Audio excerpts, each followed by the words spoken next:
quand tu es parti de chez toi à 23 ans, euh, qu'est-ce qui te pousse à partir et surtout avec toutes les difficultés que tu as à créer du lien avec les autres, c'est un sacré pari que tu faisais là. Alors, C'était très courageux de ta part.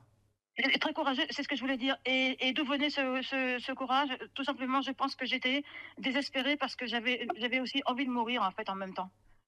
Donc c'était soit mourir, soit il fallait que je sorte de cette vie qui ne menait nulle part, sans travail, sans rien à la maison, où mes parents voulaient bien me garder parce que de toute façon, ils nous aimaient en fait, puis ils étaient malheureux pour moi, on ne savait pas ce que j'avais en fait.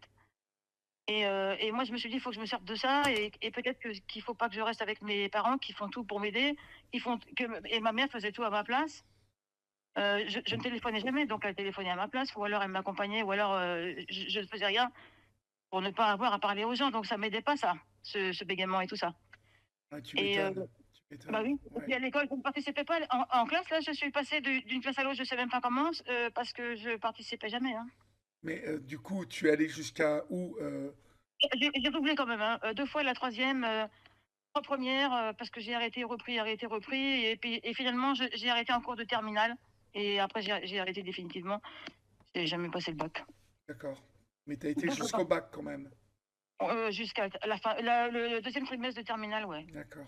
Ok. Mais après avoir, arrêté l'école et repris plusieurs fois, mais en fait, je voulais, avoir quelque chose, et en même temps, je voulais aussi, travailler pour être indépendante, et j'y arrivais pas et je trouvais rien et j'avais peur. Enfin, je savais même pas ce que je voulais de toute façon. D'accord.